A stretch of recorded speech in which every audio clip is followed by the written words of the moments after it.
O assunto mais comentado dessa manhã, uma determinação do ministro Nunes Marques do STF, que tá fazendo o pessoal na internet, eu não tenho nada a ver com isso, não adianta me prender, dizer que ele prova que o bolsonarismo tem associação criminosas, que na verdade se trata de uma quadrilha de bandidos que entrou para o judiciário e também para a política, chegou até a presidência. Não sou eu que estou falando isso, não adianta, eu não estou acusando ninguém, não sou o Daniel Silveira. Agora, que a ação do ministro, e eu vou mostrar para você nos mínimos detalhes aqui, é extremamente incoerente com a atividade que ele mesmo pratica, isso dá para falar que é verdade, até porque eu vou mostrar para você as provas. Vou começar falando para você o que foi que ele fez. Ele mandou soltar um dos maiores bandidos aí do Rio de Janeiro, um tal de Rogério Andrade. Esse Rogério Andrade, pelo que consta, que tá aí nas matérias, seria membro de uma família de jogo do bicho. Ele teria herdado essa atividade ilegal e criminosa, né, e historicamente criminosa,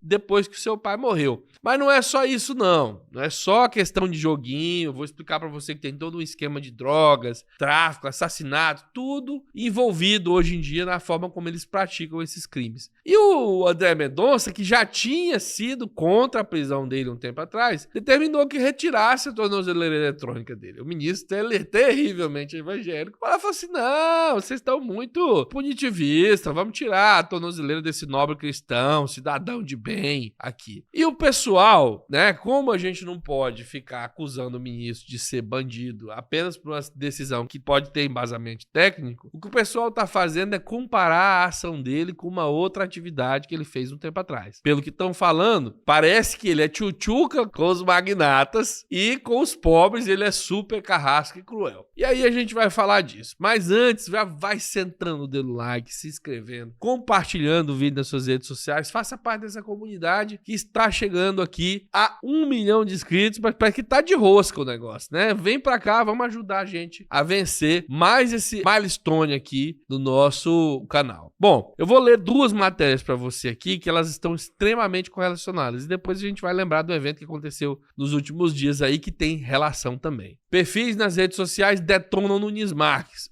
O ministro deixa claro que o bolsonarismo é ligado ao crime organizado. E com o bolsonarismo eles estão se referindo ao ministro também. Internautas detonaram o ministro do STF, Cássio Nunes Marques, por decidir que o bicheiro Rogério Andrade não precisará ser monitorado por tornozeleira eletrônica. Em uma das redes sociais, as críticas ao ministro, indicado por Jair Bolsonaro, chegaram à seção dos assuntos do momento, que quer dizer aquele negócio do Trending Topics aí lá do Twitter, o assunto mais comentado. E não tá só o assunto mais comentado, esse assunto. A matéria do 247, que é essa que eu tô te mostrando, tá no topo dos assuntos também. Todo mundo falando sobre isso. E outras coisas também envolvendo o Xandão. Especialmente nesse contexto, né? Porque eles deixam claro também que o problema deles não é com o que é crime ou o que deixa de ser crime. O problema deles é com defender a quadrilha de bandidos que eles querem na presidência. Estou falando dos bolsonaristas eleitores. Não estou falando do ministro. Né? Você sabe que não pode acusar ministro de crime. Aspas aqui, ó. Para mim está claro que Bolsonaro e os bolsonaristas têm relação com o crime organizado. Decisão do ministro Nunes Marques, do STF, só confirma isso. Aspas também. Nunes Marques, um ministro terrivelmente bicheiro. Né? Já foi mais outra pessoa fazendo alusão à frase dita por Bolsonaro, que ele era um ministro terrivelmente evangélico. Só que aí a matéria lembra que terrivelmente evangélico de prática, o Nunes Marques não é. Ele é católico. Quem é evangélico mesmo é o André Mendonça, também indicado pelo Bolsonaro. O tal do mafioso lá, o Rogério Andrade, responde a um processo no STF após acusações de chefiar essa organização criminosa que comanda jogos do bicho na zona oeste do município do Rio de Janeiro. Ele foi preso em agosto de 2022. Ele passou quase 1 ano e meio com tornozeleira eletrônica e tendo que cumprir o recolhimento domiciliar noturno.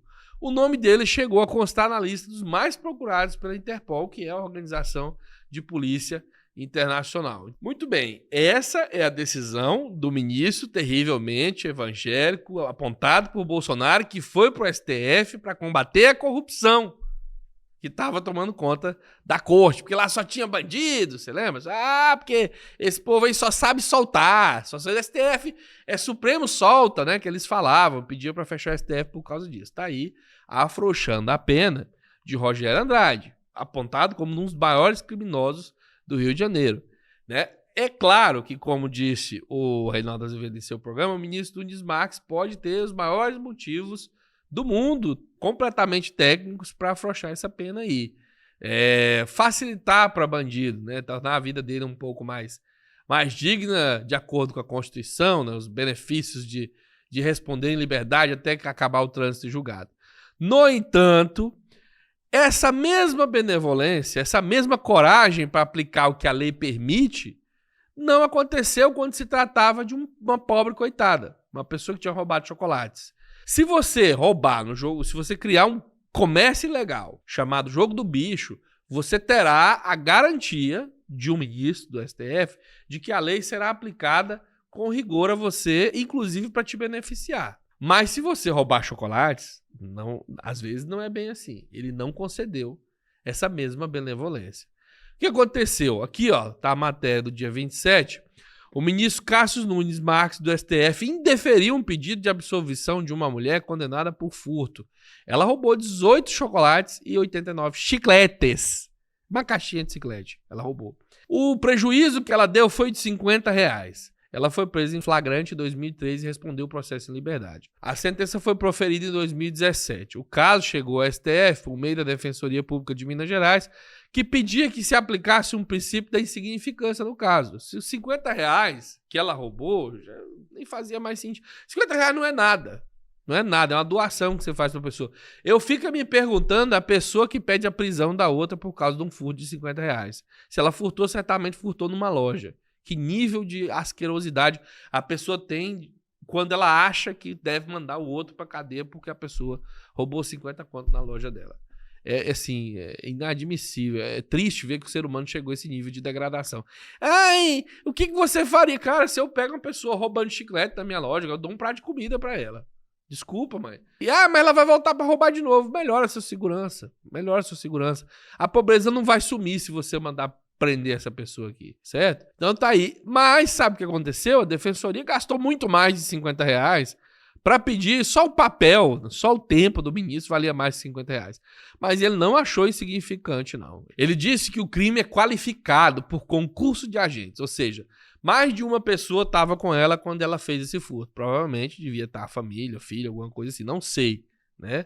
E ele disse que isso implica na reprobabilidade do comportamento e afasta a aplicação do princípio da insignificância. E mandou a mulher ir para cadeia por causa de R$50. Mas sabe o que é mais legal? Eu nem acho que porque... Vamos supor que, hipoteticamente, o André Mendonça esteja envolvido com o bolsonarismo, mesmo que seja uma quadrilha mesmo. Isso não implica que ele tem que ser mal com os pobres, não. A pessoa pode defender bandido e liberar os pobres. Não precisa haver isso. Essa comparação, ela não implica necessariamente nesse ponto. O que ela implica é que, além de qualquer coisa, é preciso ter aqui, pelo menos, um grau de, eu não vou falar covardia, porque eu também tenho medo de ser preso, já que ele vai dizer que é um princípio da insignificância não aplicado também. Mas com toda certeza o coração dele pediu para soltar, ainda mais se ele é cristão mesmo, para soltar essa pessoa por causa de um roubo insignificante desse. Você sabe o que foi que ele fez?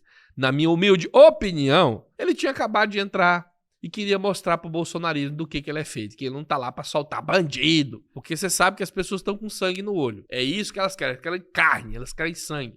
A gente voltou pra Idade Média, onde as pessoas queriam ver as lutas com morte. Voltamos pra época do Coliseu. Tem que comer, as pessoas botam leão pra devorar, o sangue jorrando, aí elas estão satisfeitas. É assim, elas não estão mais satisfeitas só com a justiça. Aliás, a justiça só serve pra elas se for a justiça que elas querem. Inclusive o ministro que elas gostam, que defende os bandidos delas, né?